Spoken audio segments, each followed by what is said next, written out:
Sobre a questão, então, das emendas, só para lembrar o seguinte, como o voto é importante, o voto consciente. Tá? Por incrível que pareça, nós vivemos numa realidade em que cada legislatura é pior que a outra. Então, em vez de você melhorar a qualidade das legislações, como dizia o Ulisses Guimarães, lá atrás, ele já falava assim, você não gostou dessa legislatura, você vai ver a próxima então. Mas está mais ou menos assim.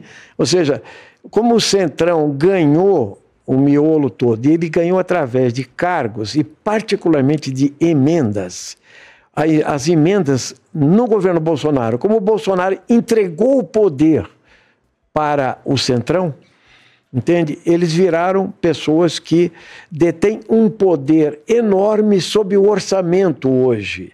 Então, eles nem querem mais ministérios, às vezes.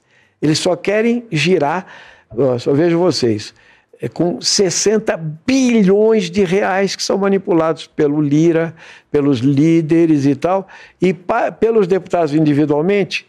8 anos atrás, entende? Era 7,2 milhões de reais a verba de um deputado. Esta última agora foi 38,7 milhões. Então, eles se autonomizam e, com isso, eles podem chantagear o governo central para receber mais verba, travar as pautas e combater o Supremo Tribunal Federal, que exigiu rastreabilidade, fiscalização e transparência das emendas. Então, esse é um assunto que interessa a todos. Por isso, a gente sugere que as pessoas vejam bem, entendeu? Em quem estão votando, porque isso é verdade, está lá embaixo, entendeu? Nos meios como... Os próprios grandes meios de comunicação poderiam fazer uma campanha para valer, entendeu, contra esse estado de coisas. Mas como o Centrão, afinal, defende o tripé, entende? Então... se estabelece. Nós temos, assim, o sujeito que entrega emendas para o prefeito, ganha dinheiro em cima disso, e o prefeito elege ele na próxima legislatura. Então, eu quero dizer que eu sou um deputado de opinião.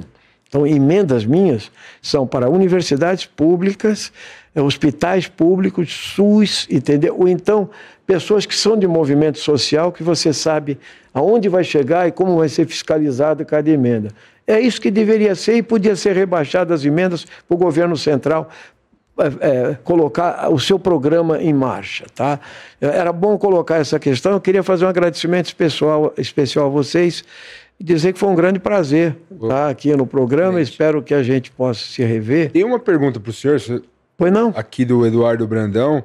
Ele falou: deputado Ivan, entre 2008 e 2010, o senhor foi um dos líderes da CPI da dívida pública. Sim. Fez vários discursos muito contundentes.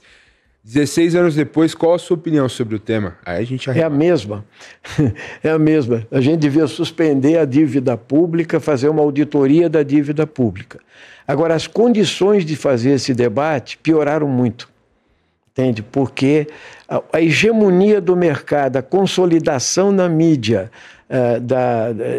de uma lógica, de um trilho único, que é fazer superávit primário, câmbio flutuante e tal, inflação com metas, ela virou o pensamento único, entende? Que saiu lá do FMI. Mas nós continuamos achando que, por exemplo, esse ano, o Brasil vem pagando mais de 500 bilhões, 600, 700 de juros por ano.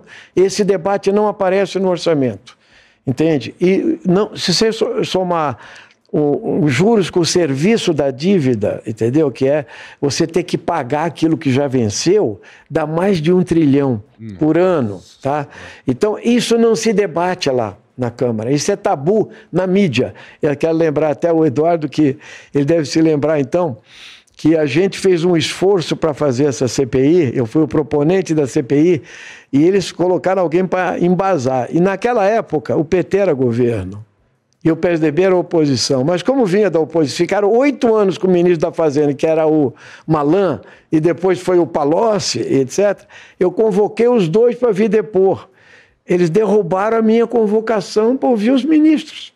Sabe por quê? O assunto incomoda, mexe com a Bolsa, entende? Mas nós continuamos ainda na CMO, que é a Comissão de Administração e Orçamento e tal, e na tribuna, falando da mesma questão. Não tem uma solução. Então, hoje a dívida pública brasileira está bem acima de 6 trilhões de reais. Eu quero lembrar que, quando era Fernando Henrique, Lula, ela era 60 bilhões. Saiu para 120, ela é um saco sem fundo, entendeu? E de uma imensa dificuldade, por quê? Porque a hegemonia do capital financeiro, ela é mundial, ela não é um problema nacional só.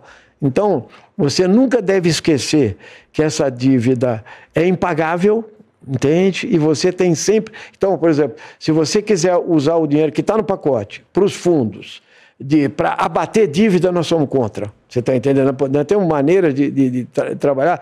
Não, vai para a educação e para a saúde, entendeu? Os fundos sociais. Então, esta questão é uma questão nó, mas você não vai ouvir esse debate na grande mídia, nem em rede social, entendeu? Ela corre...